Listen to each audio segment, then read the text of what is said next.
Hello, everyone. I'm Hans Engel from the Directors Guild of Canada. Welcome to our 12th episode of DGC Masterclass via Zoom. These are unprecedented times beyond anyone's imagining. The DGC recently posted this statement. The DGC is an organization that is strengthened by the talents and passion of diverse creatives and crew. We stand together in solidarity with the Black community and all those who face discrimination and hate to fight for a society free of systemic racism. Black Lives Matter. These are incredibly challenging times like nothing we've ever faced before, which makes me even more grateful that you're joining us here tonight. We must be vigilant and engaged, and I believe that in order to engage at this level, we must also find time to disengage and recharge. The DGC prides itself on being the place where the creative community comes together to celebrate and discuss the work. These masterclasses are going behind the scenes and talking to some of the top creatives in the industry in Canada and internationally, covering directors, designers, picture and sound editors, with a new episode or two, or in the case of this week, 3 every week. You'll receive a new invitation with a specific link to tune in, and I'm also posting links on my Instagram. So far, we've had Emmy-winning director Jean-Marc Vallée, Emmy-winning editor Kelly Dixon, Oscar-winning designers David and Sandy Wasco, a special event with brilliant Indigenous filmmaker Jeff Barnaby, two-time Oscar-nominated doc filmer Faraz Fayad, two-time Oscar-winning sound editor Karen Baker-Landers, Oscar and Palme d'Or nominee Adam Agoyan, Oscar-nominated designers KK Barrett and Patrice Vermette, Maverick filmmaker Bruce McDonald, Oscar-nominated director, writer, producer, and actor Sarah Polley, groundbreaking director Clement Virgo in conversation with Cameron Bailey, and last night, history-making 2019 Academy Award-winning production designer Hannah Beachler. All those can be found on the DGC National and DGC Ontario YouTube channels. It's been an amazing ride so far and continues to be tonight. I'm very pleased to introduce our moderator. She was 16 when she starred in Ups and Downs, her first feature with renowned Canadian filmmaker Paul Almond. Bit by the bug, she left high school and landed in Los Angeles to star in John Cassavetes' Love Streams in a role he had written for her. At 19, she wrote and directed her first short film, The Luncheon, and later Siren Moon, a shout out to the early black and white silent films she loved. While she continued to act, she also produced several plays and navigated a directing career. What I See When I Close My Eyes, her documentary following the street kids of Colombia, won several awards and was the official selection of over 30 film festivals.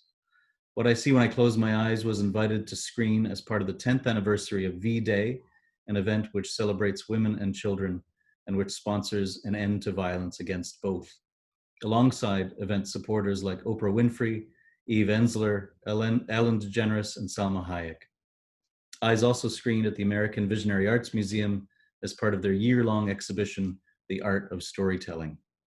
Leslie was honored to have the Kent Film Festival name the Hope Award for Outstanding Work in Documentary Filmmaking after her and her work. Leslie's episodic work includes Snowpiercer, Lost in Space, The Order, Ghost Wars, Aftermath, and next up, Sweet Tooth. Additional directing work includes Law and Order SVU, Emergence, Van Helsing, and several episodes of The Murdoch Mysteries.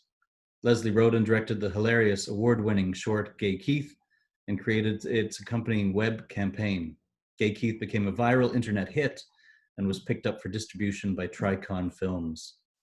Leslie produced the feature film Lie Exposed, directed by Jerry Ciccariti, based on Jeff Kober's play Pornography. Lie Exposed sold to Mongrel Media for theatrical distribution in Canada and Indican Pictures for US and international. From Santa Barbara, welcome Leslie Hope. Hello, hello. Thank you, Hans. Thank you. I'm thrilled to introduce tonight's featured guest. Born in St. Thomas, Ontario, the fifth of 6 daughters, she began acting in high school. Her first role in Elaine May's Not Enough Rope garnered Best Actress Awards and a scholarship to the Banff School of Fine Arts. From age 5 to 13, Helen had rheumatic fever and spent a lot of time confined to bed in the hospital. But her imagination flourished. It was her way out. In the work on stage, it finally found expression and affirmation. One thing led to another, and in 1977, after receiving the Best Actress Award when In Praise of Older Women debuted at TIFF, Hollywood responded, and she began her international work. The original Amityville Horror was her first studio film in the United States for CBS.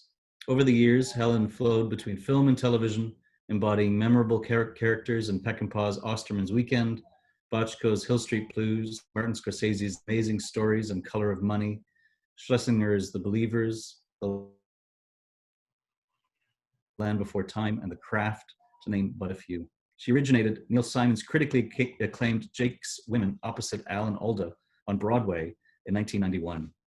Desert Hearts was a watershed in Helen's life, both professionally and personally. Donna Deitch was the first female director she'd ever worked with. As they say, if you can't see it, you can't be it. Helen credits Donna not only for directing, producing this important, beautiful, groundbreaking film, but also for her inspirational trailblazing. Steve Smith, the key grip, and Helen fell in love while making Desert Hearts. Their son Mackenzie is 31 now, and their love story continues. In 1997, Helen took her understanding of storytelling, character, and the power of the frame and began building a second career as a director. She received multiple nominations and awards for both acting and directing: CSA, Etrog, Genie, Gemini, DGC, ACE, Emmy, Theatre World Award, Bronze Leopard, and the Win Award. In 2000, Helen's first film, Summer's End, on Showtime, garnered multiple Emmy nominations, including Best Director, Writer, and Actor. Both James Earl Jones and the film took home statues. Summer's End went on to win the Best Picture Award at the Chicago Film Festival. In the ensuing years, Helen has directed multiple episodes of Vikings, Orphan Black, Person of Interest, Law and Order SUV, The Unit, Travelers, 13 Reasons Why, Anne with an E, and Sneaky Pete, to name just a few. Most recently, Helen completed Snowpiercer for TNT and both Westworld and Lovecraft Country for HBO. Helen's first theatrical feature, Happy Place, written by Pamela Sinha and produced by Sienna Films, is complete and waiting for release this October. From beautiful Qualicum Beach, British Columbia, welcome, Helen Shaver. Ah, yes. There she is. Helen? Well, I love it. It's such a trip to hear your whole resume, Leslie. You know someone, but then you go, oh, I didn't know that. I was thinking the same about you. I don't know what the John Cassavetes thing, I mean, as close as I ever got to Cassavetes was Peter Falk. That's a pretty direct link. Pretty direct link. And I played opposite him in an episode called Who Killed Mrs. Columbo, and he won his Emmy for it, so that was nice. But but Cassavetes, that's fantastic. What does it feel like, Helen, to sort of sit in the dark, so to speak, or sit in your dining room and hear that whole list credits of your life? What's that feel like? A hot flash, and I'm way past that. It's like, what? It's because I don't live there. I know, Leslie, and in fact, when Hans came to me and said that would I be interested in doing this after I got over the intimidation of the word Masterclass, and we were talking about who I'd like to have a conversation with, your name just leapt to my lips, because in fact, in terms of, we've worked together as actors. You've directed me, I've directed you. We're Canadian women who have lived in the States, do live in the States, whatever that cross-border thing. And I think you more than anybody can identify with my career in terms of the wholeness of it. I think we have a lot of synergy that way. Well, I think what I wanted to sort of, for whoever's listening out there, maybe it's just Hans, but talk for just a second about the personal connection that I have to Helen as we go forward. Can I, Hans? Let me just interrupt for 1 second, because I will get out of the way. Okay. But I just want to tell those watching if you want to send in questions, there's a Q&A button at the bottom of your screen. Click on that, type questions into there. Leslie will be following the Q&A box, and she will try to get to as many questions as she possibly can throughout the night. Type them in there anytime a question occurs to you. She may not be able to get to all of them, but please send in your questions that way. Have a great chat, and I'm out of here. See you at the end. Okay. See ya. So, Helen, as I was prepping for this, I was thinking about how I actually first met you, which you might not remember, when I was acting in a movie and you came to visit Stephen, who was the key grip, now your husband. And and what I remember vividly is I'm acting in this movie, this beautiful force of nature comes in, that's Helen. And she sat on the seat of the dolly, like sat on the dolly, right? And looked through the lens and advised the director what might be a better shot for this particular scene. I was like, who the fuck is that? And that's in the best, like, oh, somebody that looks like that can actually, is allowed to look through the lens. This was very significant for me. So that was part one. Then later, when we worked together on Growing Through as actors, and I certainly knew of you and knew you a little bit better then, you were the first person I knew that said, I'm going to be directing. I'm on this TV show. I watched them transition. You were in Poltergeist and said, I'm about to direct my first episode. And you were somebody that I was not only friendly with, but had so much respect for, and watched begin to make that leap and thought, well, maybe I could. And I'm going to done with my personal stuff in just a minute. Then later, you did me the great honor of donating, really, your professional acting services for the first thing I directed for money, a Lifetime movie, and made it all the better for your appearance and attracted all those people to it. And you were the first person years later, when I was really stepping into directing, I did a short film that you watched it and you said, you're a director. These words were so significant to me and so meaningful, and really inspired me, helped me, supported me to move forward. So that's my personal, intro to Helen, why I'm so pleased to be here. So now, having said that, I want to ask you a question. Okay, then. Okay. As we've been talking in prep for this, you said to me, this was something interesting. You said, in the beginning, I thought I had to know everything. What I realized is I am the director of each person. So what I wanted to ask you about was, one, what was your beginning? Mm-hmm. You thought you had to know everything. And who or what experience, can you talk about that, helped you understand the strength of actually not knowing? Right. Well, yeah. Okay. So the first thing I directed was a Poltergeist, and when it was on Rolling Through where I got that offer to do it, and it was this stupid series, like really a genuine, not a series that I would have taken because I go, oh, I have to do this material, but being able to direct made it worthwhile. And so the first episode, which was like, I'm not sure, but probably around episode 17 of 22. So way into the season, already tired, money's already spent. There were no female writers. There were no female producers. It was season 1. And my prep, I had to shoot the episode that was shooting during my prep.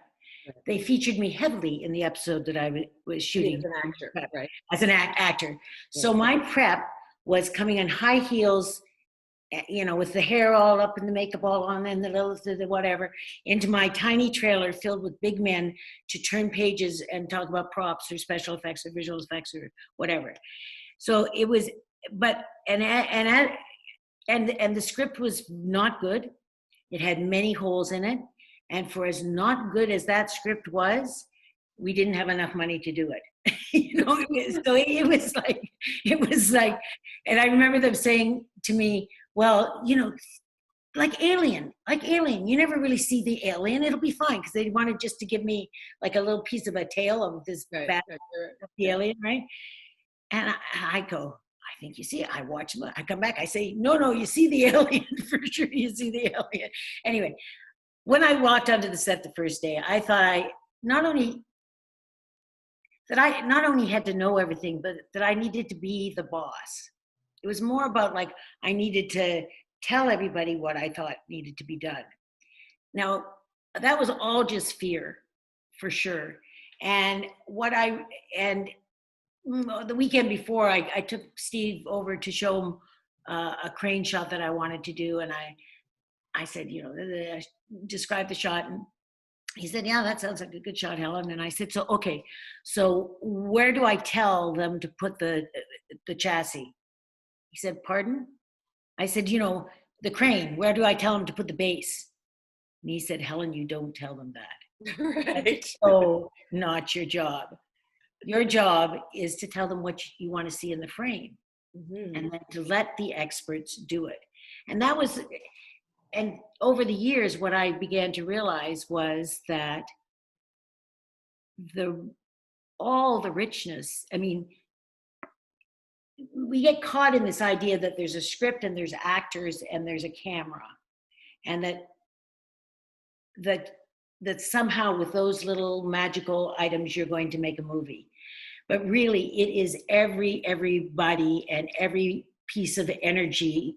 It's not just the person, it's not just their job, it is also the energy and the love with which they do that job, or the enthusiasm.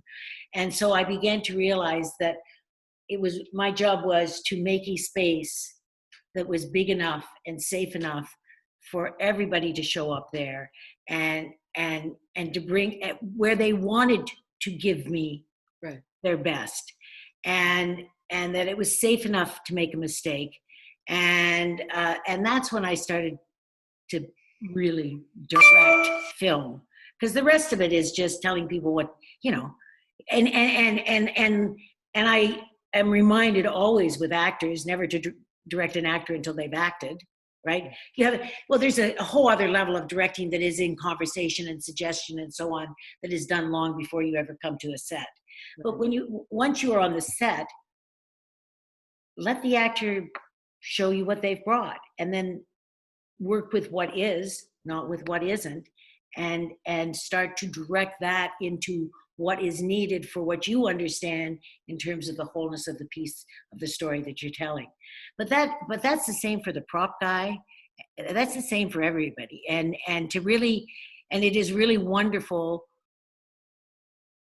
when that, like what happens when that is just true, when there's no acting involved, no trying involved, that's simply the place you come from, is that the excitement that is generated and the joyfulness with which people bring their work is extraordinary. And it's all way better. It's really one of those that the whole is way bigger than the sum of the parts at that point. As you were speaking, Helen, a question came in about if there's a moment where you'd identify something that sort of like kick-started your television career, and I think it's more pointing to something like as a business as opposed to the what we've just been discussing. And if there is something, that moment when you went, oh yeah, I'm in the game now, or I'm a working professional now, or is there something you would identify with that?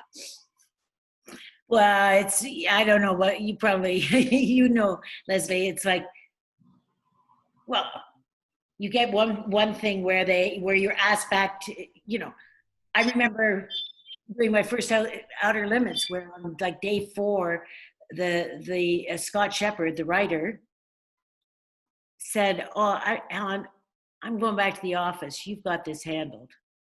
And he left me alone on the set with my actors and my crew and myself and my continuity person.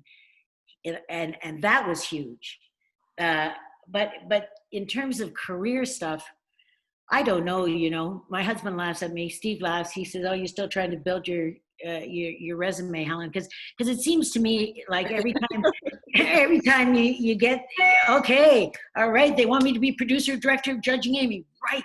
This is, now we got this, and then you finish that and you want to do The Shield, and they go, yeah, well, we see you're really good with women in the kitchen, but I don't know how you do with cops.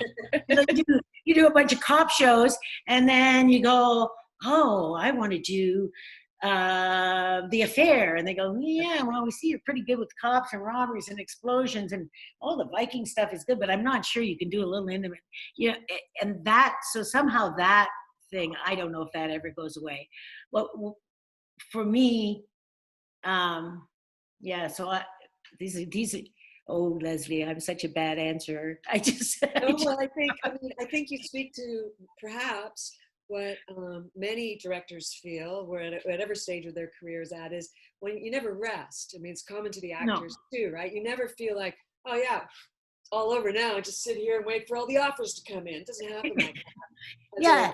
It was a working pro for anybody at whatever level they are. I don't think there's always Right. somebody. And I don't know about you, but my beginnings were, beginning in the 90s, there was being a woman was not being a woman and a director was not a door opener in those days, right? I mean, it was a very foreign thing. It was just the beginning of the change. And so getting to the place where you go, you know what? I just want to work with people that I want to work with. Oh yeah, this meeting is not just to make them want to hire me. Do I actually want to spend 2 months with this person? Really? Do we hear and see each other? Can I do, will there be a place for us where you will let me take the baby and gestate it and birth it and get it to 2, and then I'll give it back to you so you can take it out to the world. I mean, will that happen? And so I think I love the last sort of 10 years of being in a space of being in that space where I look to see whether I want to work with a person, which really came out of a job that had a lot of notoriety. I was being paid a lot of money. It had reasonable profile, and the person that I found myself in relationship with a person who is incredibly abusive, and it's not my deal. I've never been in an abusive relationship, not interested. And I decided to stay. I decided not to quit, which was a really hard, active thing. But I thought, if I quit, it will. I thought a lot of things. I thought, for one thing, I'd be letting down other people that were there because I was there. I felt like it would be that I would never be able to tell the story that I knew, that it would always be told from the corporate side. And from the corporate side, it would go down as, a woman and she couldn't do it. A yippy broad who couldn't handle the big boy's pants, right? Yeah. That's right. And that fantastic documentary Misrepresentation was, I just seen that. I knew how few women had the title that I had at the time. And I just thought, you know what? And by going through that and staying and doing and some amazing people that also came on board and sort of buttressed the whole thing, we produced 22 hours of really good stuff. And I came out of it a much stronger, more assured person. Helen Shaver, if it doesn't kill you, it makes you stronger, kind of thing. Yeah. So Helen, one of the questions that's come in that's actually addressed to both of us, and I'd be curious to hear your take on this, of course, too. It says that this is an industry that tends to pigeonhole people. What steps did you take to make the transition from being in front of the camera to directing? And I'm sure there's similarities between us, and I'm sure there's differences too, but I know for me that I was watching my male counterparts, fellow actors in the television world, step easily across the line. It was assumed that they could make that transition, and what they didn't know, they'd find their way. And it was always, when I brought it up as a point of conversation, the adjective was put in front of director as female director, or actress wanting to be director. Like, there was always a gender attachment for me to even raising the question like you. I saw very few female directors come my way, and whenever I was presented with one as an actor, they talked about it like it was a special hire. We have a present for you coming this week. We have a female director. We have a girl, so you'll have someone to talk to. It's that sort of thing. And I'm curious about when you referenced Poltergeist, but that was your first way in, actor transitioning. But what was able to help you move forward in that?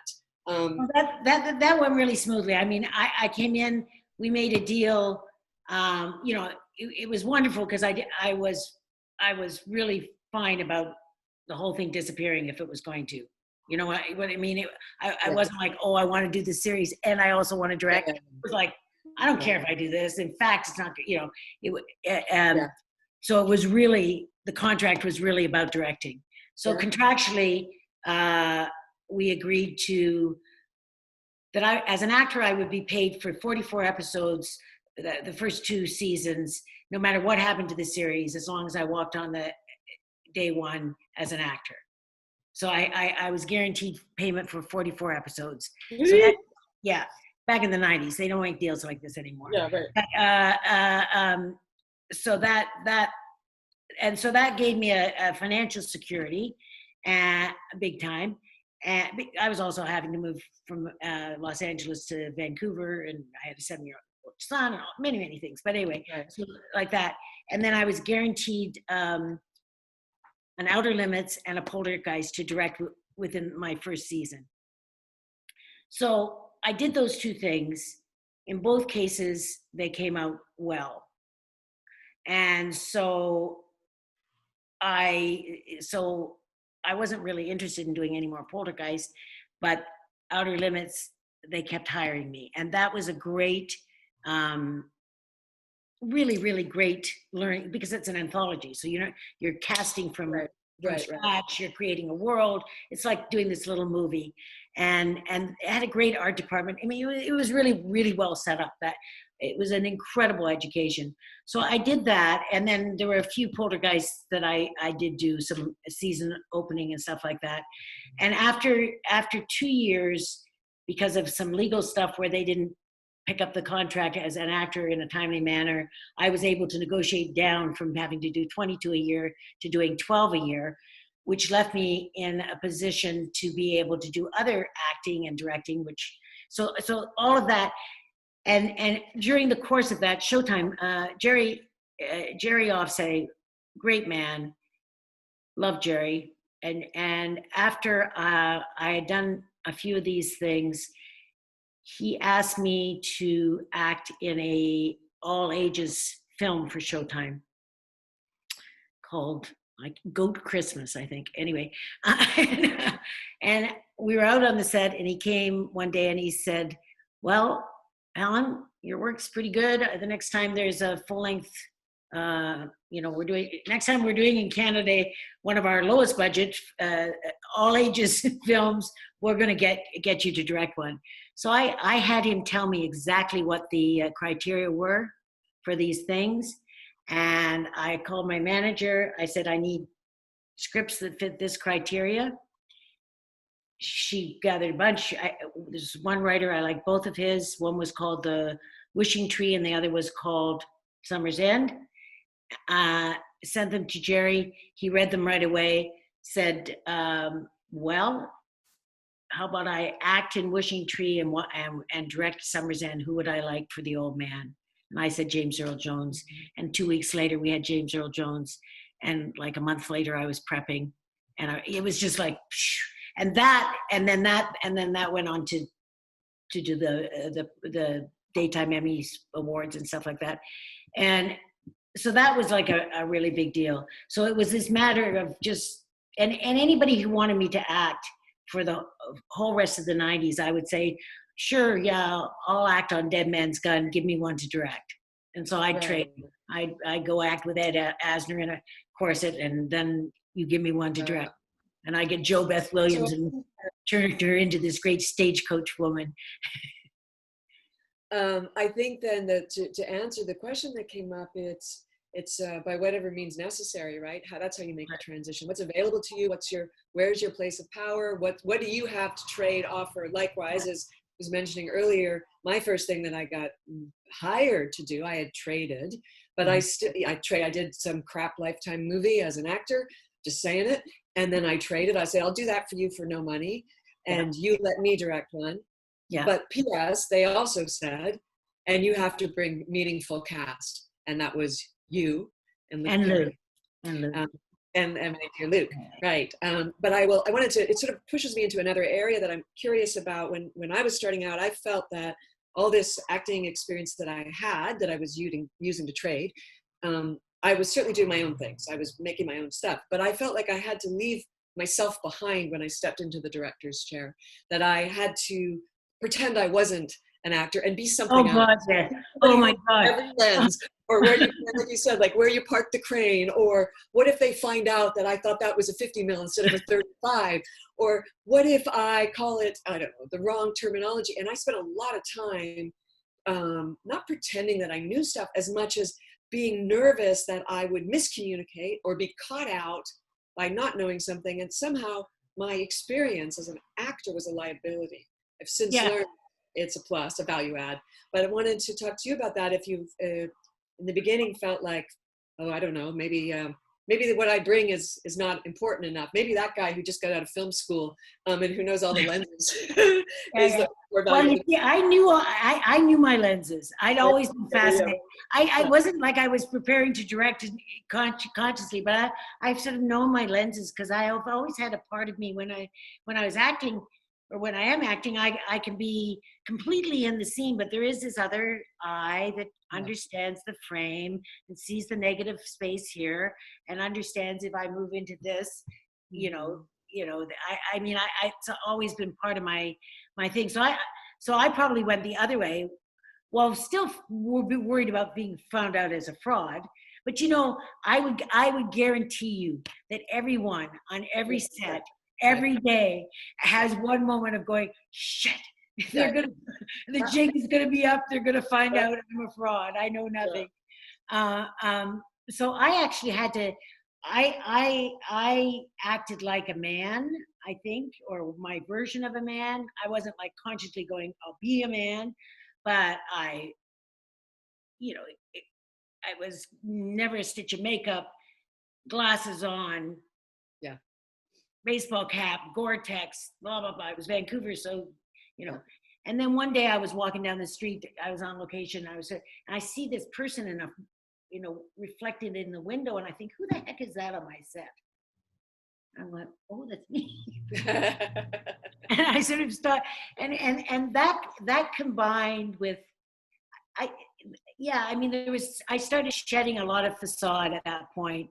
And, maybe it was just a certain point in my life and maturation where I've never set out to be duplicitous. But when I look back on my youth, there would definitely be the me with my lover, and then the me with my girlfriend, and then the me with my parents, and then the me with it, and then me walking into an office. And there was definitely, like, if the word beautiful was in a character description, I was never going to get that role. But what I was going to do was spend about a good 6 hours of my life between looking at what clothes I should wear, or in the mirror, trying to figure out what I could do to fulfill this word beautiful. And that was, so over the years of living, what I have found is that there's been an integration, and with my work as a director, the Gore-Tex came off and the lipstick went on for as long as it lasts in the morning, and then it goes on again, and or whatever, just whatever I am, and the me, I mean, it is like, so there's the same me that gets out of bed in the morning is the same me that shows up on the set. Right. Now I don't have kind of roles that I have to play for myself anymore, which is what is exquisite. But I think that the more willing, if I'm willing to show up, then you will be too, and that's what I want, right? I want you. I want you to let me look at you. That's what I was saying too. Right? I want you to just let me look at you. And I want you to let me look not just at your face, but I want you to let me see, you know, the heartbreak, the mother who's wondering where her child is, the girl who's lost. I want you, but not some imitation of somebody else's idea. I want your orgasm. Right. I want, you know, I mean, I want your tears, the truthfulness of that, because if you will give me that in your performance, and it is all wrapped up in the words of the dialogue of the character and the close of the character and the atmosphere of the character, then I got gold. No matter if all I've got is $1.95 and I can only put my camera on a sticks and there we are, you know. I want to. It sort of loops into one of the questions that's come up is, what's your process of building trust and collaboration with cast and crew before production and during for both of us. I mean, I think you were speaking to this a little bit, which is that by bringing yourself, all of you, the person who gets out of bed is the same person who shows up on set. The person who lies in wait and wants to see the other actors or the crew members and all that is it's a way of building collaboration. But are there any specifics or? Oh yeah, I do a lot of work in prep. I mean, as much work on prep as I do on the script. I'm scouting locations and saying this is a good angle and I love this warehouse and please could it just be lit the way it is now, like with the stuff that's coming through the window, not lighted up like a tinder, you know, or whatever it is. I spend time with certainly my actors individually, but also production designers and my cinematographer. But like with the actors, I have two questions I always ask them early on, like in a meeting where it's just that person and I, just the two of us, you know, and I tell them, what do you like best about what's going on and this character and how it's getting shot and everything? And they tell me, and I say, and what do you like least? And they tell me. and then I say something like, well, so you've been doing this character for 3 weeks or 3 years or whatever it is. You've been thinking about this, doing it. What do you know that the writer doesn't? What do they just keep missing all the time? Or even when you put it in there, they throw it on the floor. Right. It never makes it, you know, it's in the editing. What is it? What is it? What are you after? Mm-hmm. Let me help you. Right. Because I can put it someplace where it'll stay. Yeah. Awesome. You know, and so and just in that kind of conversation, so much, well, you know, Leslie, my God, actors, we want to be heard. Heard and seen, right? Heard and seen, please. Yeah. It sort of speaks to another question coming in. It's like, get your ass off the fucking chair, get out from behind the monitor, and look at me. Yeah, look at me and this work. And I think this is something that's been, we're both old enough to remember the transition into monitors. Oh, yeah. Where it started out, you know, with 1,000 years ago with film cameras, and the director would watch the scene. Yeah. And the first person to see the image was the operator. There was a special relationship there. There was something special with the DP, and the director was forced to actually look at what was happening in the scene with the actors and to trust his operator in a way and his DP in a way. And now, I mean, I remember the first time, certainly, when it was on a movie where the actor was also the director, but still, it was like, what are all the TVs doing on set? Yeah. And now, certainly as a director, I mean, there's a time constraint that suggests sometimes you need to see this because you don't get to have more than a few turns. You need to see the movement as well as the scene at the same time, and you sometimes need to be by the monitor. But I make a point of coming forward to watch as many as I can of the scene. And with younger actors, I found it very disconcerting for them. They're not used to having somebody watch them anymore. No, I know. And I think, you know, I want to ask you about that, but I also want to talk about that very notion of being seen, how it seems what you're doing is applying it to the entire crew, to every member of that team. Everybody wants to be seen. I Oh think yeah, and I mean it's amazing. I am terrible at remembering names, except on a set. Me too. I mean, Yeah. I may only know you for 7 weeks, but I know your name. I know that your daughter is in grade 9 and is having a really hard time, and all right, you know, or whatever, right? And I, in that moment that I share with you, I do in fact care about you as well as what you're doing in the thing, and that I think, I don't know. I mean, this is all sort of, but I really, I just don't know how else to live, actually. I don't think this whole thing that's going on, the COVID of it, the idea of being forced separately, is forced away, is really challenging. I mean, you're going to find out because you're coming up to do. You're going to be the guinea pig Yeah, here. it's a very interesting. Yeah, I'm a guinea pig. I think coming up to direct Van Helsing up in Vancouver, and it's because it's a smaller show with a smaller crew, and it's in its 5th season. I've been on it before, but I'm the only one who's coming from away. Yeah. You know, I'm Canadian. I'm coming from California into BC. In theory, we'll see if it all happens. But yeah, the notion of not being able to. I mean, I've been super aware, I must say, as I transitioned of, you know, not being too handsy as a director. As an actor, I was all huggy kissy all the time. And as a director, to be cognizant of younger people, like, oh, it's just as creepy for that young man to have me put my hands on him and walk him over to what position I want him in on set, as it was for me as a young actress, having some creepy old director with his butt crack show and walk me over. Even though it's not my intention as it comes forward, I've been aware of physical contact as a communication possibility or not as a director. But now, on top of no physical, to be so removed in a way, to actually be forced behind the monitor in a way, forced to back up. I don't know how it's going to be. I think it's going to be sad. I think it's going to feel like a grieving for me. But what do you think? Yeah, same. I mean,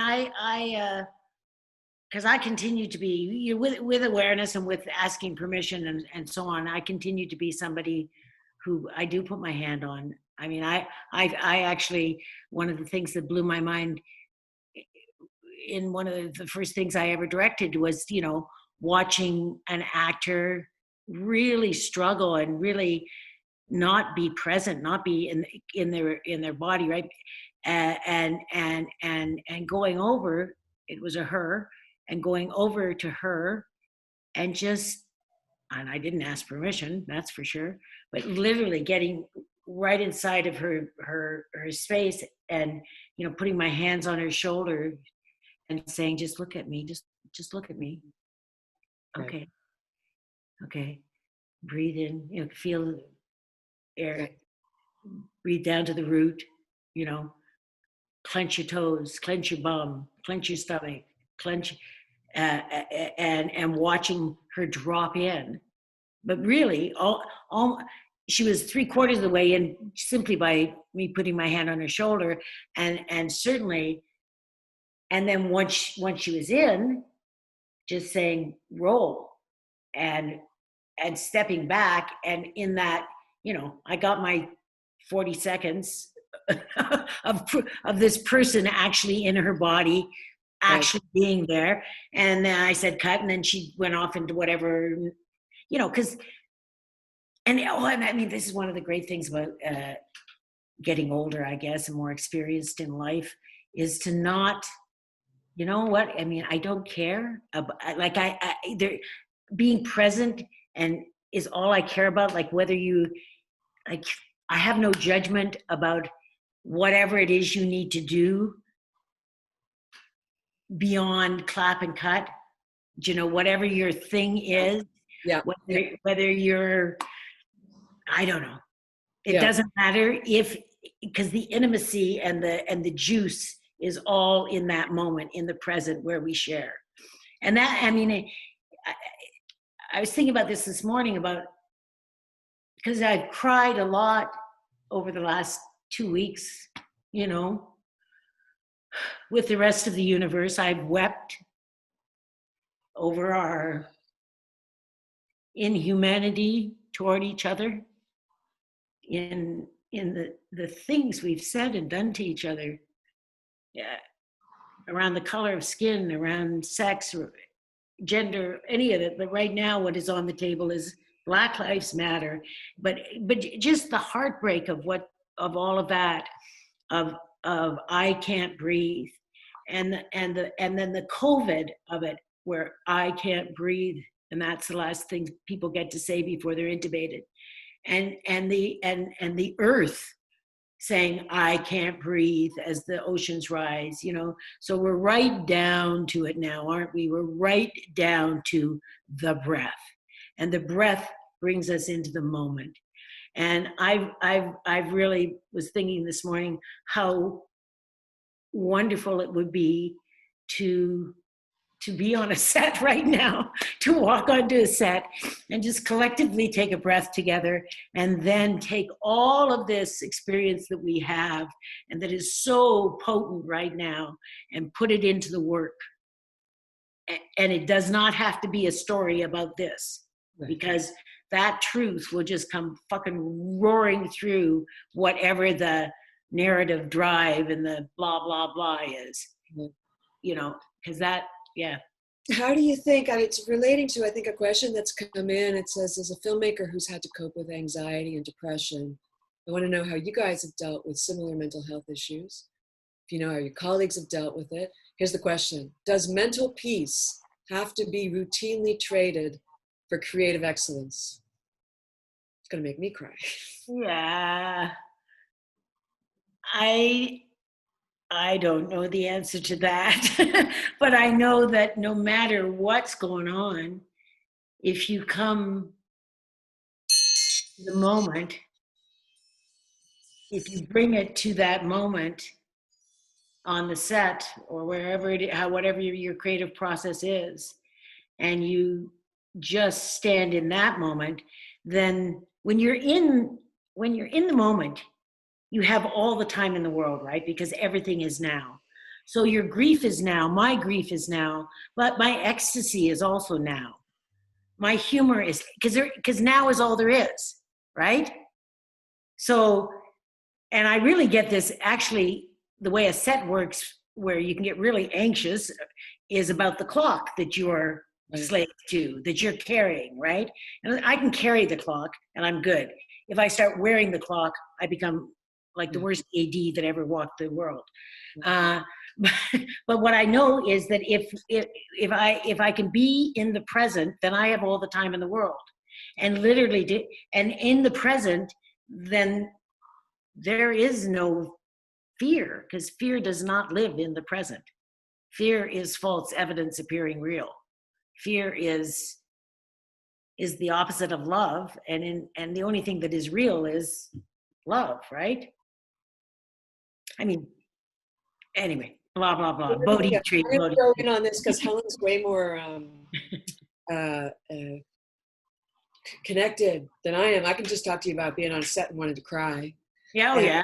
Things I do is I have a girlfriend, and I'm just going to name her. Her name's Kristen Lehman. She's also an actor turned director. We're part of a club. It seems a Canadian. There's me again, and there's lots of us coming up. But anyway, Kristen's my buddy. That we have an agreement that it's like calling your sponsor, right? If I'm on a set and the pressure is mounting and I am not able to handle it as gracefully as you talked about, and I can't find my breath and I can't breathe and I am going to cry, I still feel embarrassed by that. I'm 55 years old.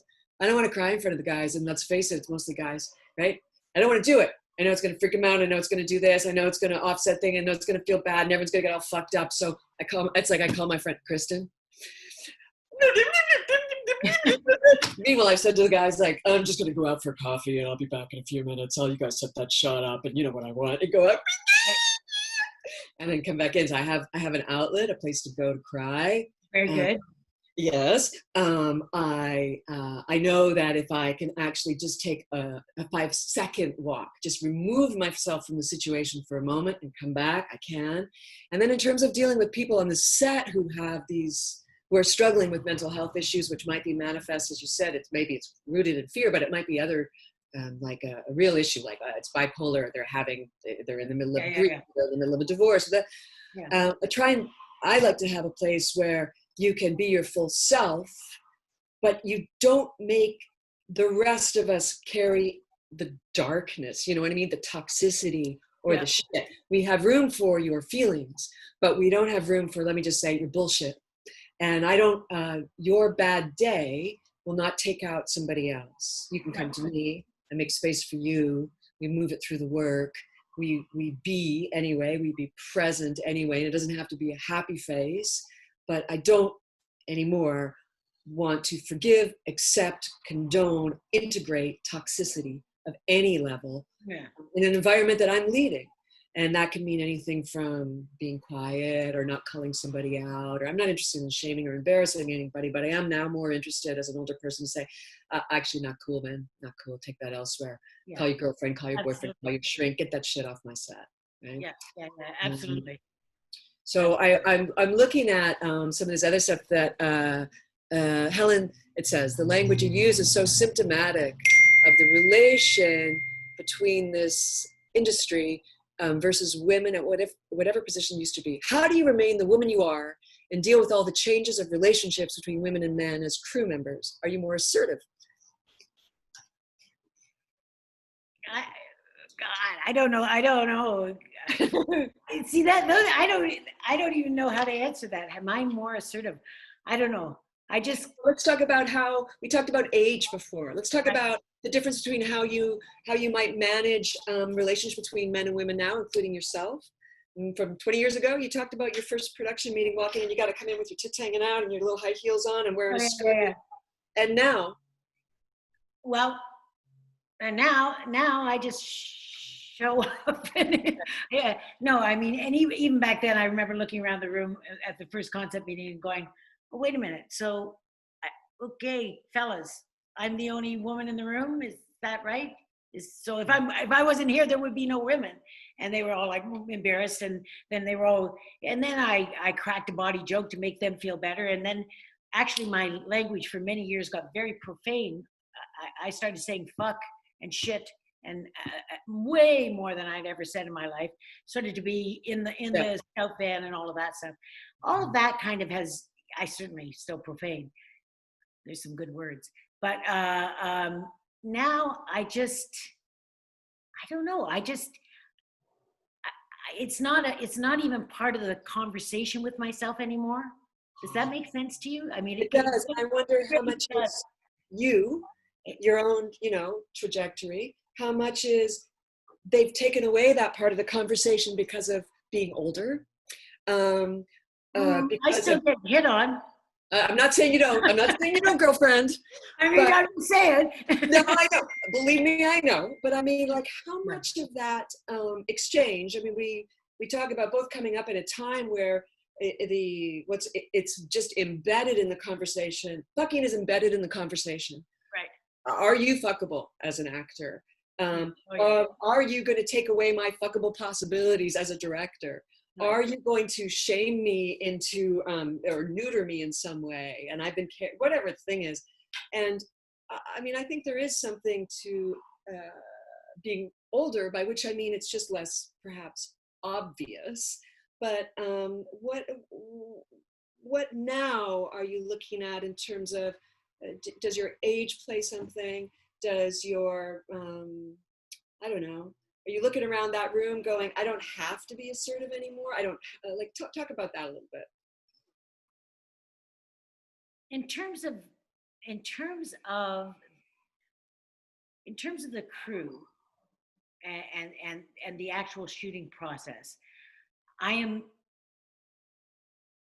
have way less need to showboat about, okay, we're going to put the camera over here and I want to photograph and I'm way less. So you worked with Grillo. Did you work with Grillo? Yeah. Okay, so Grillo and I've worked together a couple of times and I love Grillo. We're talking about John Grillo, the DP on Snowpiercer, by the way. Yeah. Also DP on Westworld. Yeah. A great, lovely man, terrific DP. Been nominated numerous times for Emmys and whatever, all their award list of awards. But anyway, lovely man. So we prep together. So in the prep, we've already covered all of this stuff. So that it's so much shorthand, and it's not like we've prepped because I'm not somebody who's drawing out storyboards. I storyboard action sequences, and that's about it, because I think it's a lovely tool for others, not a useful tool for me. To story, but I scout and I look and we talk and we know what we're doing. So a lot of that stuff is very shorthand and probably invisible to everybody. I don't need to tell the gaffer anything, or the grip or anything like that. Meanwhile, with my operators, there's a whole other little conversation that's going on. And that you generally got two operators, and that's really specific. It is as specific to those individuals as it is to my actors. And that I just do on it's like it's specific. It's a dance that you're doing with that person and that person at the same time. And so it's and I use words like, as opposed to, no, I'm telling you, just do this. That is not me at all. If there is a resistance, because generally I'm not being met with resistance, mostly I'm being met with yes and, because I'm also playing the game yes and, because that's where you get, so occasionally it's no but, and or you're like, okay, and you see say the operator going, yeah, but it's, and I go, yeah, I get it. It's a stressful frame, but what I'm looking for, I want the audience to feel stressed. Yeah. So I'm just inviting you to go against your natural instincts of keeping that pretty and make it stressful. Mess with their heads, right? But I use words like invite, and that's simply because what I tried to do is, when I didn't know what to do as a mother, I would come back to, why don't I be the mother I would want to have? And when I don't know what to do as a director, I come back to, why don't I be the director I would want to have? And then I put myself into the actor or the operator or the writer or the, because you've also got the writers on television. You sometimes have writers who are carrying a lot of stress. Yeah. And who have an image of what they, and so that's a really, really delicate place to play. And you can get all shirty and go, oh, I just have to tell them and I'll trick them.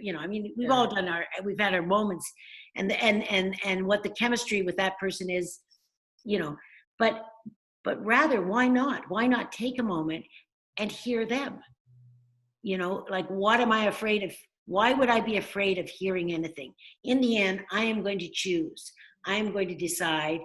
And in the end, that brilliant shot that I never thought of at all, I was going to say directed by Helen Shaver. And it is directed by Helen Shaver, because I created a space and I came, if nobody had any idea, I could have said, put the camera here, you stand there, move on that line, pick up the teacup, come over here, push into a close-up, blah, blah, blah. I could do all of that stuff. But why not see what the scene is? Direct that. Bring in the cameras. See what they see. Now direct that. And then you get something altogether different. So it's not about being more dominant. Here's a really, I think, important question now, particularly surprise with two white women who are discussing this. Helen and I have talked about a little bit in leading up to this, like, should our stories even be mentioned now? I'm a white 55-year-old woman. I was hugely empowered when I was younger by Helen Shaver, who was acting at the time, saying to me in real life, I'm 56 years old. And I was so knocked out by an actress saying this, we put it in a movie, in our little Lifetime movie. God forbid somebody was over the age of 50 in a movie. But I think if I understand this question, it says, how can we be an ally? And here's how white I am.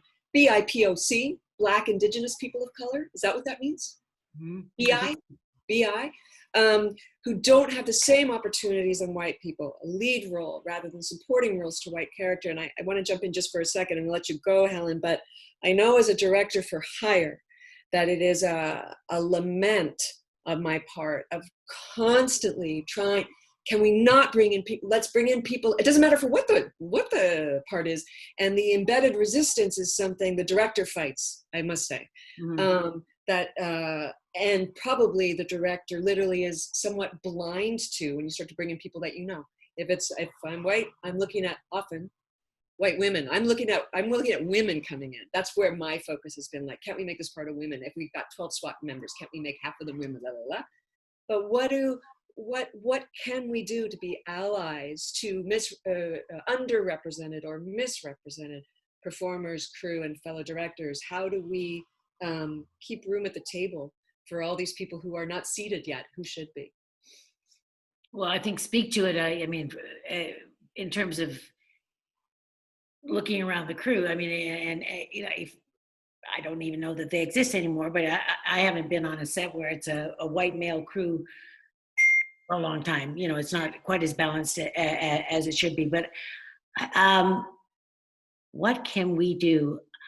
I just try to make the worlds that I create, with all the power that I have, look like the world that I see, which is not an entirely white world at all. Like the lead in Happy Place, my movie, Clark Backel is a Black Canadian woman, and she's going to be a huge star, is what she's going to be. And the role is not. It's got nothing to do with, like, it's not about being Black. She's mixed race, but it's not about being Black at all. The role is not. Now, that was also influenced by the fact that the writer, Pamela Sinha, is an Indo-Canadian woman.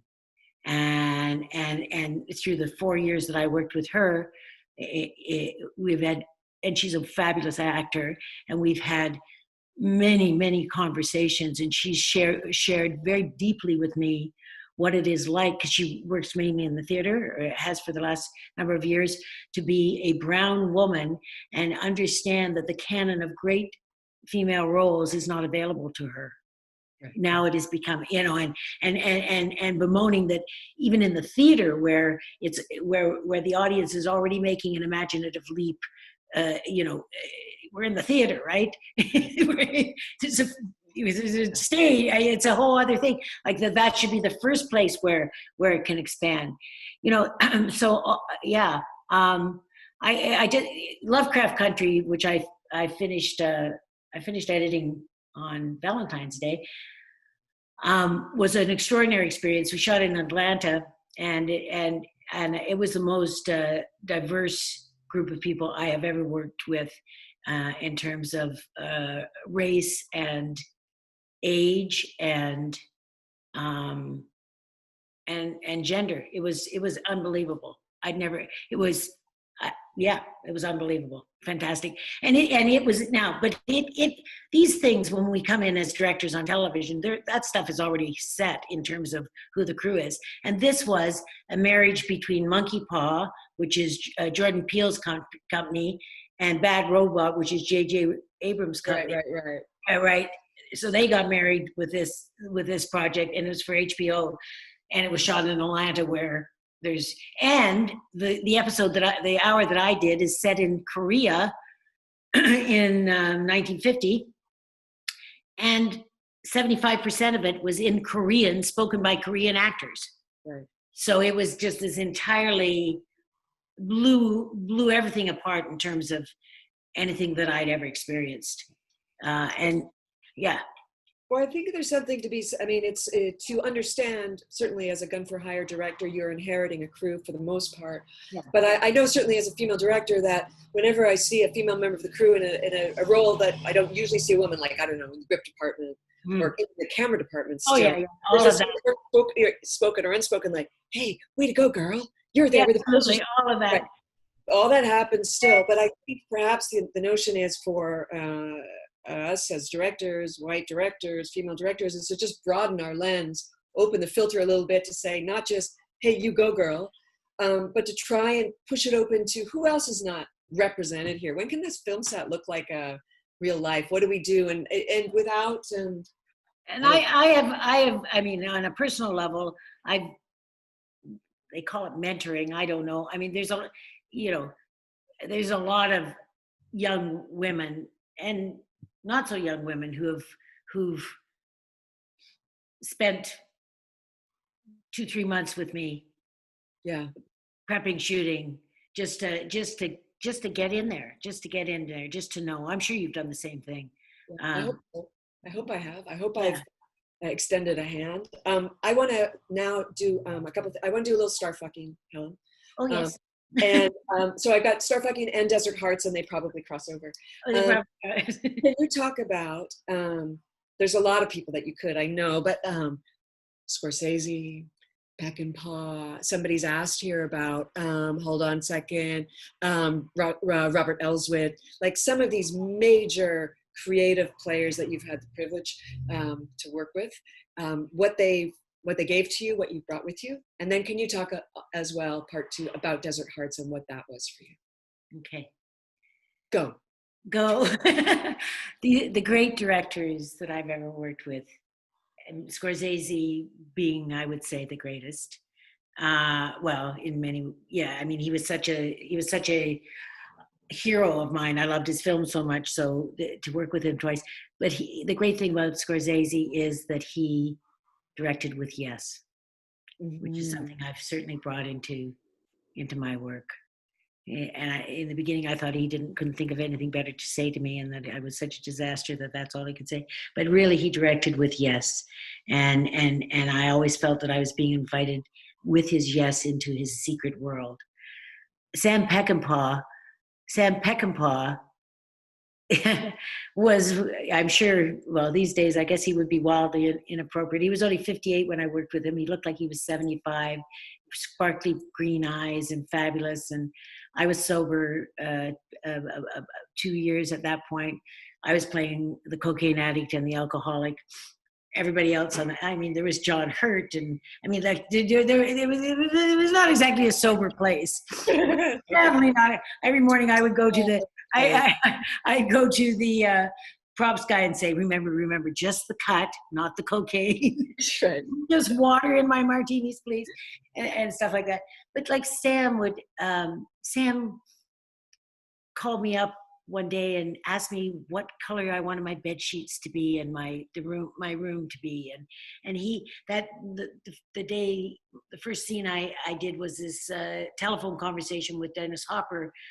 So it's just my side. He's in, and I want him to get home with the coke, but he's addicted to me sexually. So I'm addicted to what he brings me. He's addicted to me sexually.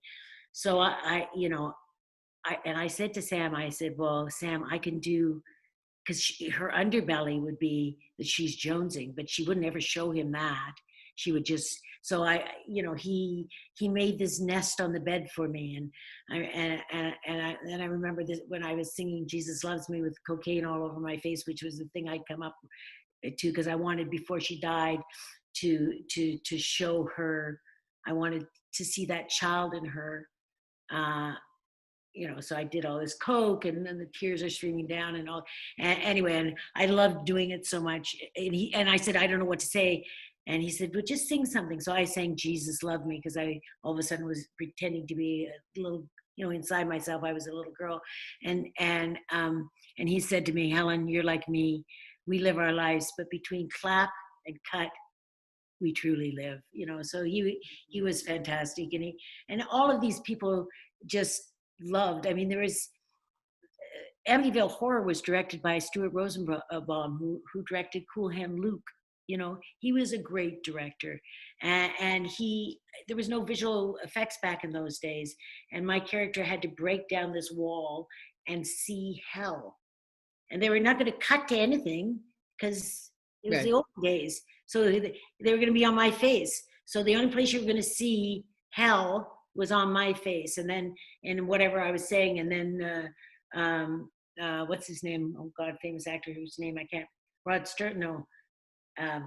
Anyway, it was going to speak through me, right, as the devil. Anyway, and again, I was terrified. I was absolutely terrified.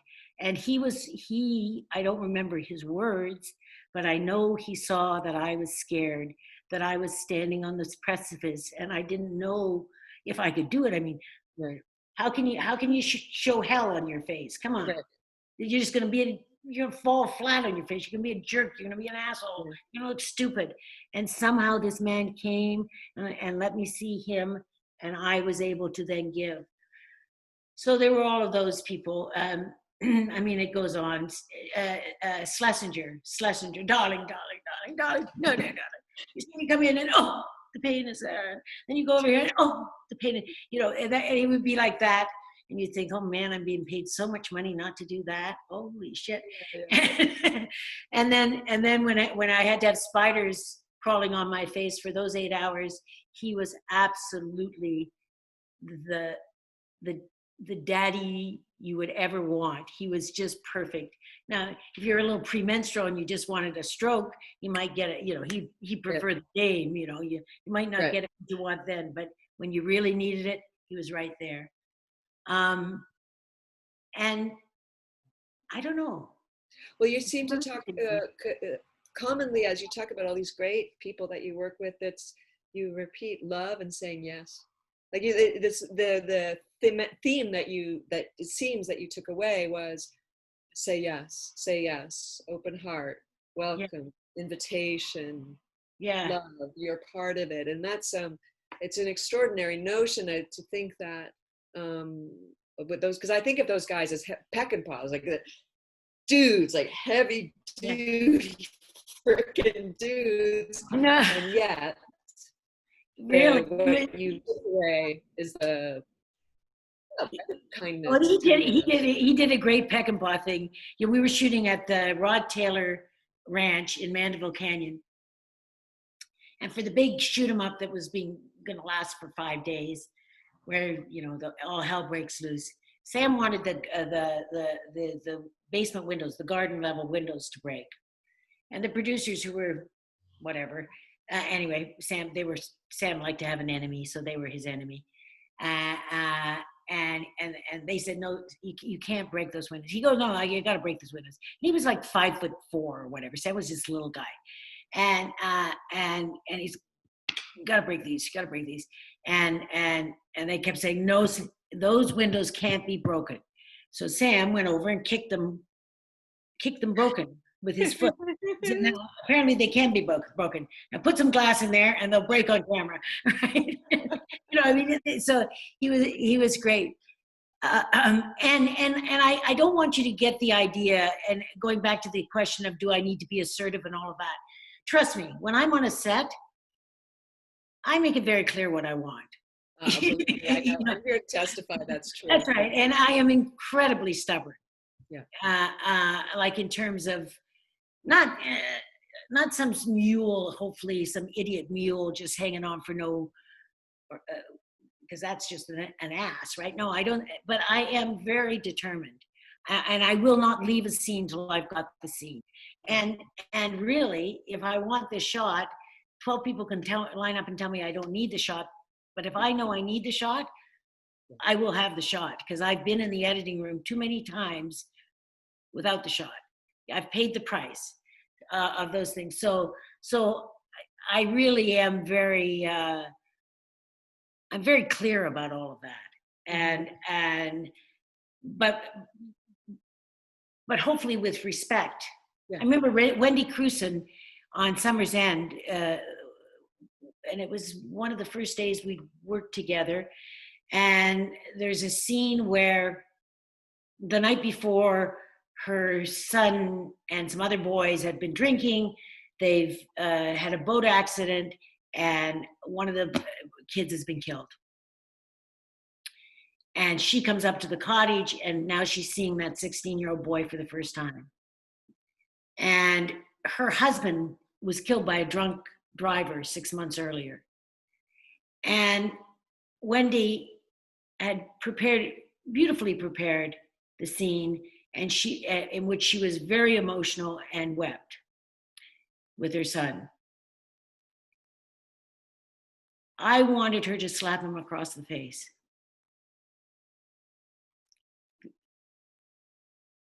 I wanted her to love him enough that when he'd run out in front of the car, she'd caught him and smacked his bottom once, right? I wanted her to wake him, to shake him, to wake him the fuck up and get through that part. And then what comes after that, all right. But not to come in with the, and it was, and I talked about that with my producer. I'm sure Wendy wouldn't mind. I believe she won awards for this. not because of my direction, but because of her brilliant, but wouldn't mind me telling this story. But, you know, and on the day she came in and she did the rehearsal and it was very credible what she was doing. It was not uncredible. And Frank said to me, and so I did take 1 and take 2 and take 3 like that. And Frank was like, Helen, you didn't, I mean, like just, because I really knew that if I'd gone to her with all this beautiful preparation that she'd done and said, no, you know what? I think I would really like you to come in here and slap this guy across the face first, shake him up. That it was, well, maybe not. Maybe she's more facile than I, but I could only put myself in her position, and I would not want, that's not what I would want to hear from the beautiful work preparation that she had done. So, not to mention, who knows? You might be wrong, right? You might be wrong. I might be wrong. That is exactly right. I don't, because you only know, which is again, going back to storyboards, I don't know how these people draw all these storyboards of intimate moments before they've had a rehearsal of the scene. I have no idea how people do that.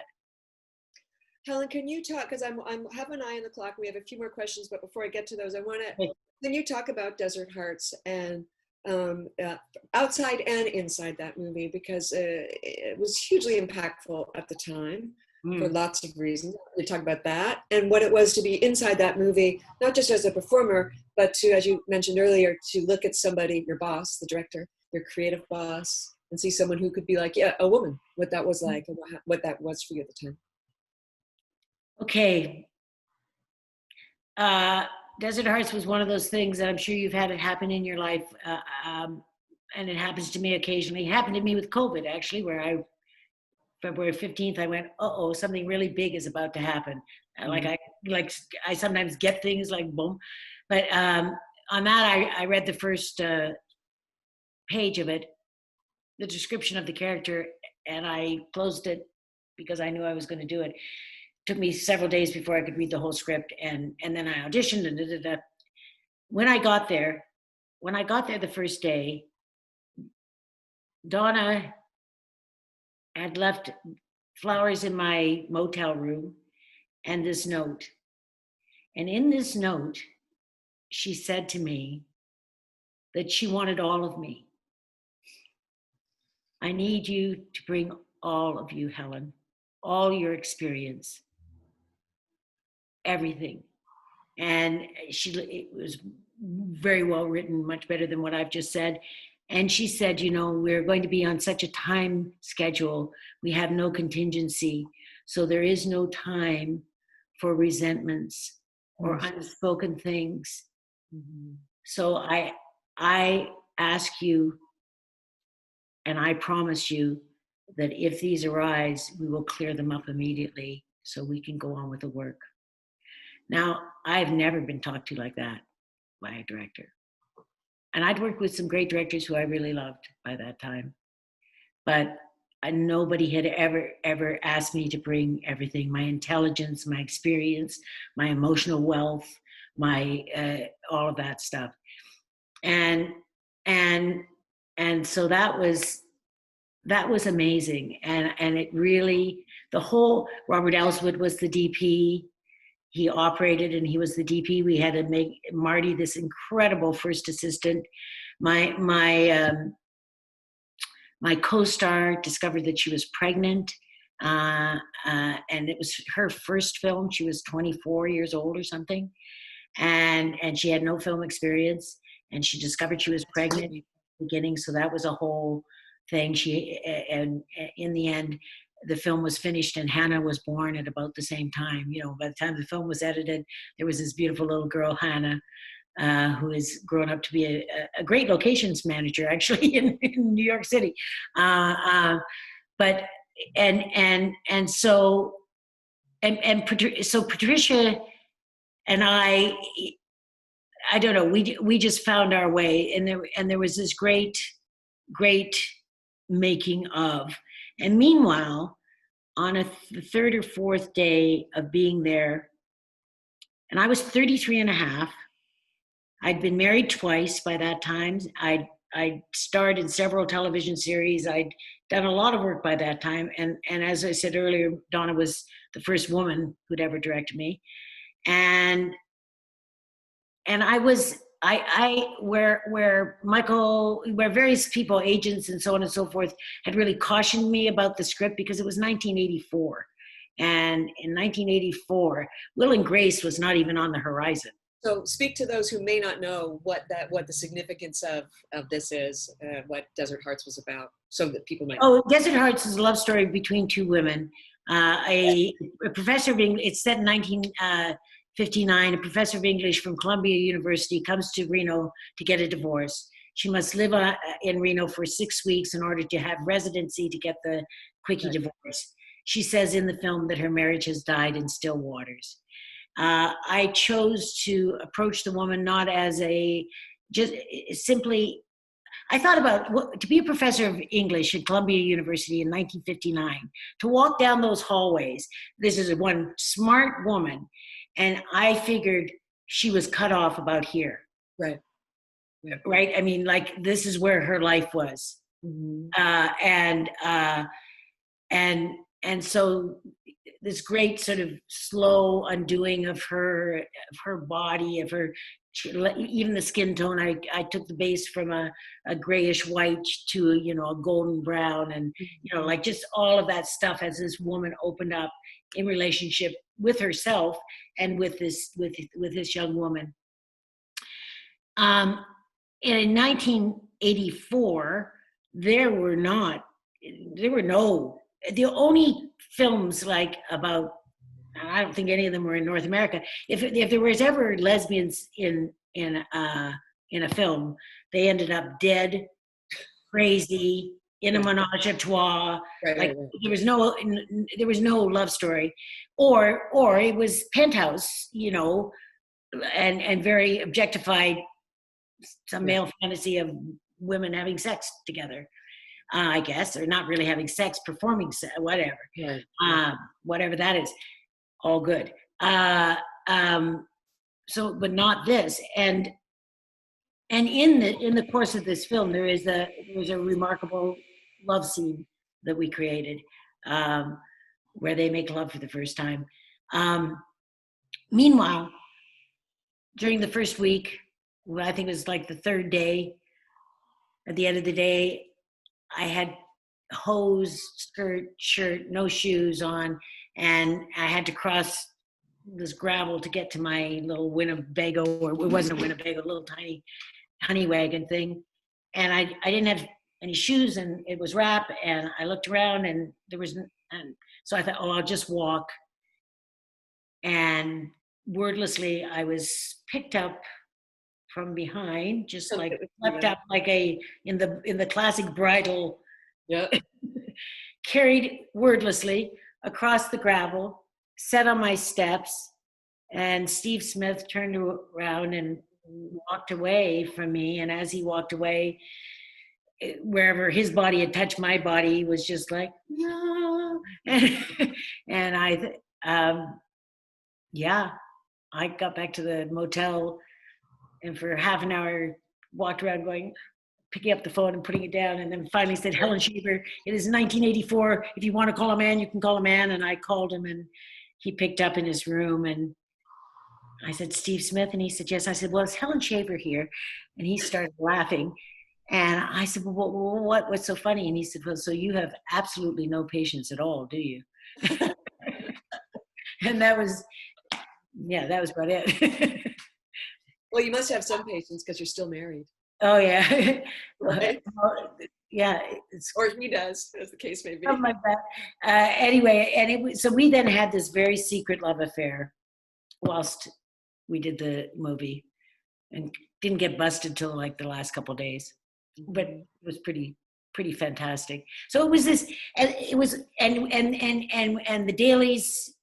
It was on film, and the dailies would come, and we had a screen, and we'd all get together and eat our supper and watch on the screen the dailies from. It was fantastic. It was fantastic, and it was, yeah, it was Happy Place, making Happy Place, where it was all in one location. A year ago, we were shooting. That you just directed, yeah. Yeah, Mm-hmm. was the only time since then that I've had as sweet an experience. Well, I do want to end on a sweet note, but I have an unsweet question before we get back to sweet. So a couple questions have come in about the practicality of actually directing, especially I would say particularly in television, although it affects film too, is how are you handling the clock? How are you handling the pressure, if you have it, from producers or studio executives to do coverage, basic sort of standard coverage? How are you sort of managing the day, integrating all the other input that has nothing to do with art, let's say, or the creative impulse and the parameters of a day, whether that's a boss telling you what to do or the clock ticking or some other sort of event that happens to do with money and making your day so you can tick it off at the end and say, yeah, it's 12 hours. Thanks, boys. How do you handle that? Well, it's prep with a good AD to organize the day for starters. And then, I always get them to put the hardest stuff at the beginning of the day. Mm-hmm. I always know that I don't necessarily have it mapped out, but I always know that I can find a oneer if I need to finish my day. Yeah. I always know that I can adapt that. And I know that whoever's looking at the watch or whatever, that there was never one review of anything that ever said she shot a great budget. Yeah, right. I know. So here she did this in under 12. Yeah. Yeah, no, that none of that is ever there. So in the end, and I remember having this conversation with you, Leslie, on that little film that we did in the kitchen where they were looking at the thing, and it was I don't know, it was like a 3-page scene or something, and you were trying to do this comedy 3-page scene in a one or no coverage. And they were just on your case to get the day over. And I had said to you at the beginning, I'm an actor, you're the director. I'm, if you want to, I'm a resource if you need me, but I'm not, I'm here to be of service to you. And I thought about it and I said, Leslie, let me speak to you for a minute. Yeah. And I said, listen, I don't care what these guys are saying. You're going to be in the editing room. You're going to need some coverage. You're going to have to be able to cut into this scene. Fuck them.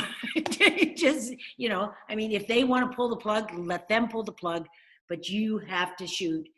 You cannot leave the scene without having the scene, And well, it's, coming into it, and I think it's not just having experience, although it's a huge part of it now, but I certainly remember when I got that job, Helen, I asked my agent at the time, said, what are they worried about? Because there was some resistance. And he said, they worried that you can't manage your time because you're an actor. Somehow you don't have a concept of time and that you're going to cry.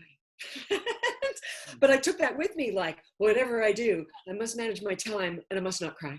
But now I certainly feel like when the guy shows up on set or they want a piece of coverage, or for me anyway, I'm now at the point where I'm like, sure, no problem. For one, don't worry. I'll make your day. Don't worry, honey. It's going to be okay. I'll make your day. Yeah. One. And two, if I don't, I'm going to pick it up tomorrow anyway. I'm looking at that. Exactly. It's no problem. You just make them feel better and carry on. Yeah, that's right.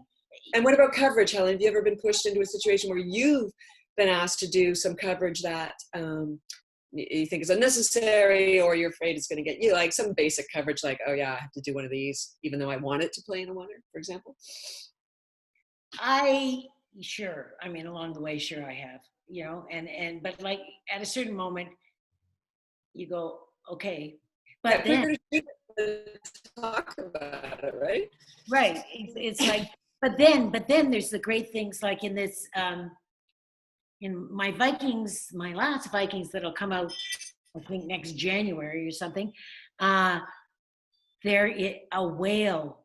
They built me this 39-foot whale that gets beached in Iceland, and there is this, and then he wrote this massive slaughter that goes on because one guy's gone. He's the king of the castle, and he's gone a little cuckoo. Anyway, and he's not letting anybody get the food, and everybody's starving. So there's this big carry on. And PJ Robinson, who the DP that I'd worked with a number of times, we looked at this during prep, and we said, well, what would be interesting is to do it as a oneer. And they don't, like Vikings, you know, a lot of nobody's real secure about a battle in a oneer.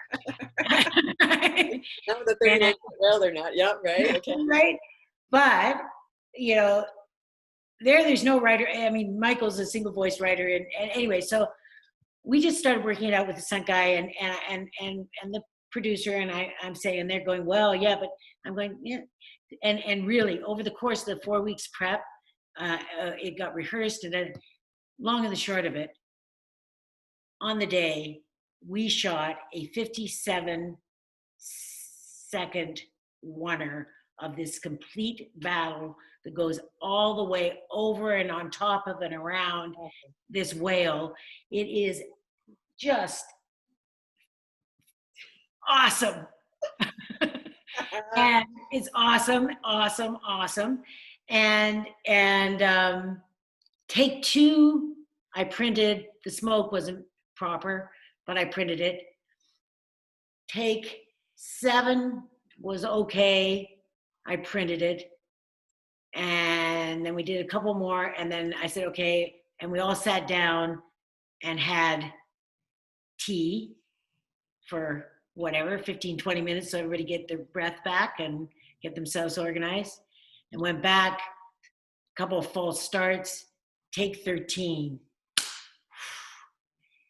And just, you know, so, you know, to be able to do that sort of stuff with, and I'll shoot somebody's close up. They can cut it in later. But, oh, you know what? Here's a tip. Here's a tip for journeyman television directors, which I've been for years. And I started it on Law and Order. Well, I would do it on Judging Amy also, but Law and Order, I really got into it. Because you know Arthur, the head of Post, right? It's a very strong signature. So my first Law and Order, I was cutting at the Universal lot. I'm on day 3, finished day 3, and it's in good shape. And I come in for my day 4, and I run into Arthur. And I say, Arthur, I think it's in pretty good shape. You want to come and screen it with me? Because I really love to hear your notes so that I could learn from you. And so Arthur came in and screened it with me and gave me notes, which I could then apply because I know the film way better than anybody else knows the film. I could then apply, I could understand. And meanwhile, Arthur becomes invested in my cut. Well, it's interesting that you touched this, Helen, because it's one of the last questions here, which is talking about the relationships of posts. But it seems what you're applying is what you've talked about through prep and through production, which is the invitation. What do you have to bring to the table? And the invitation doesn't just live in prep. It doesn't just live with the actors. Yeah. It lives in the edit as well. And can you just talk about that, your relationship, the conversations you have with editor, with post super, with that process, both in TV and film, and that will wrap us up, I think. Yes,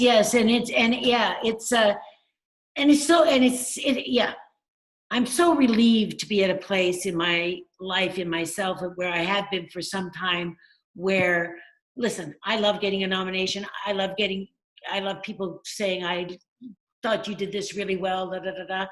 But you know what? If nobody said anything, Leslie, I would still want to do what I do. Yeah. That's not why I'm doing it anyway. So yeah, in prep, so I begin my relationship with the editor, my editor, before I start shooting in a conversation. I oftentimes ask, well, in some places it's a tradition that the editor listen to the tone meeting.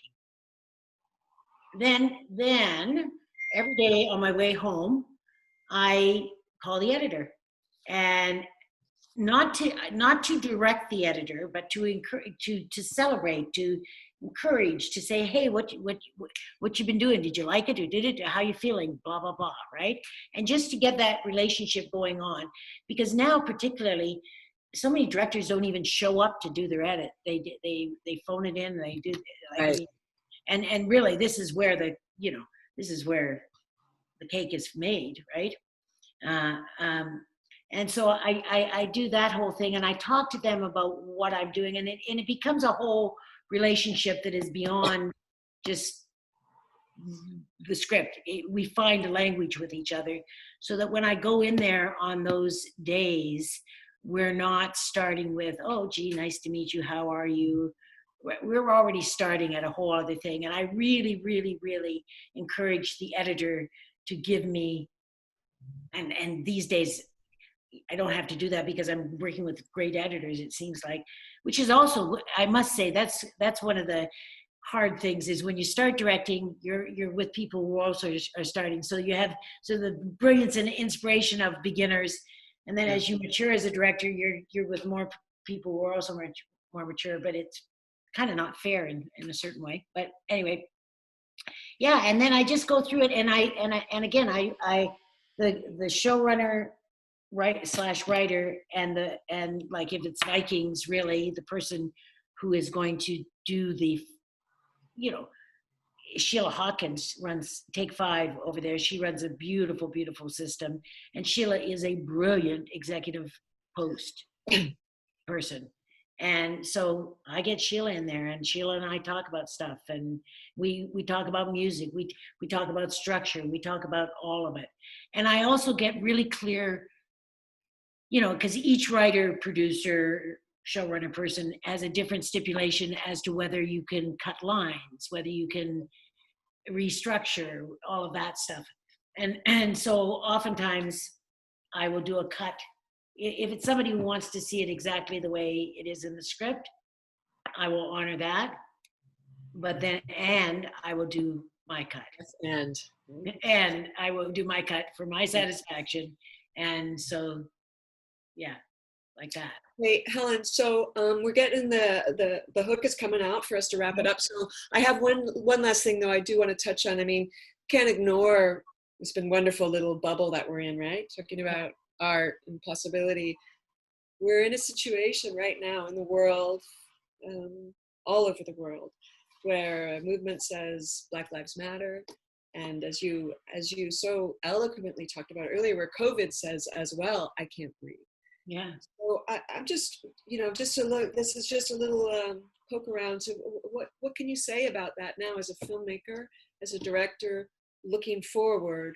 What does this say to you about going forward and how to go forward?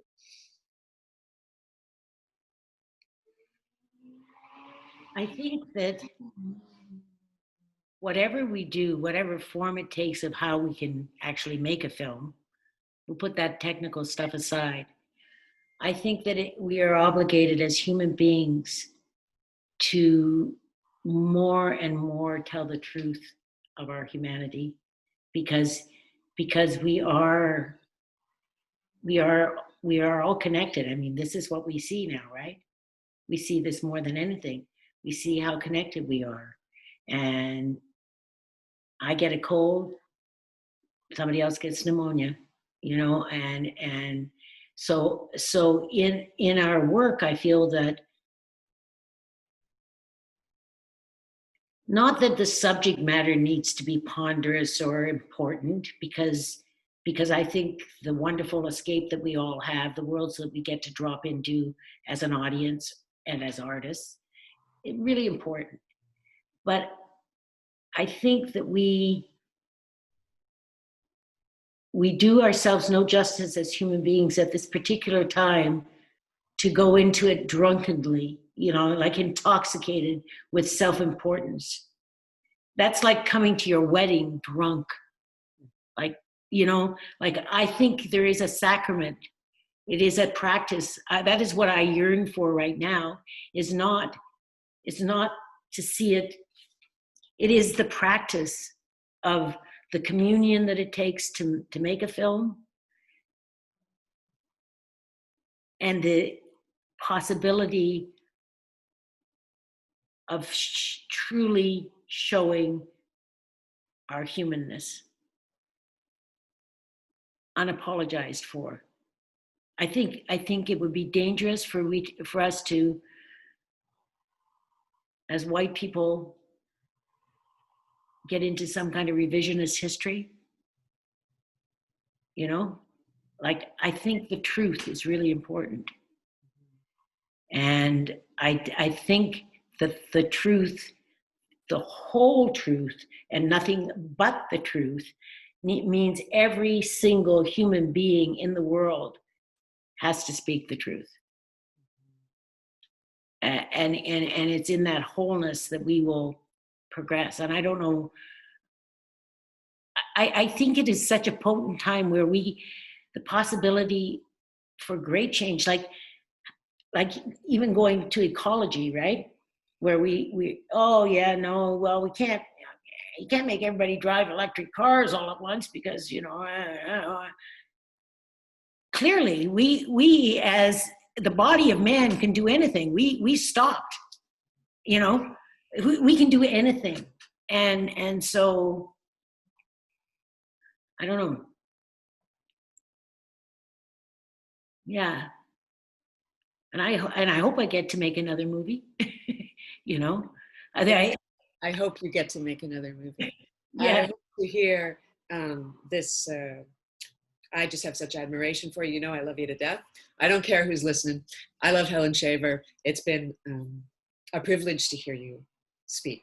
And thank you, Hans, and everybody for facilitating this. It's been extraordinary for me. And I love you to bits, Helen. Thank you. I love you, Leslie. I love you very much, little sister. Thanks, Hans. I see you there. Oh, what a pleasure. What a joy. I love you too. It's been so incredible. This has been eye-opening, insightful, emotional, frank, joyous. What an amazing conversation. Thank you so very, very much for that. Words can't express it. Really amazing. Next Tuesday night, join us for a masterclass with Academy Award nominated director Deepa Mehta.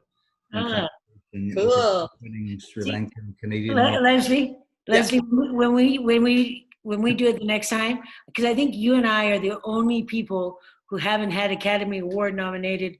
We'll do it with our descriptors. Yeah. Part of our descriptors, not the Academy Award. Whatever.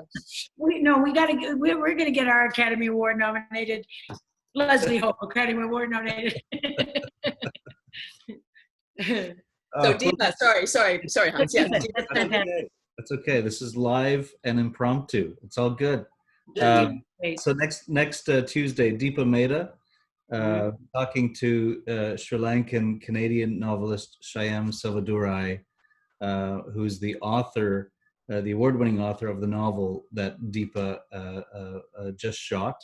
And then on Thursday, sorry again, guys, Oscar-winning picture editor of many classic films, including Star Wars and all kinds of amazing films, Paul Hirsch. Oh, yeah. It's been an amazing ride. Tonight was absolutely phenomenal. You guys are amazing. Thank you so much for watching. Thank you for being with us. Leslie, Helen, thank you so much for spending this time with us and being so generous with your time and with your thoughts and with your emotions. Thank you. Thanks, Hans. I'll call you later, Helen. Have a great night. Okay, cheers. Bye. Bye.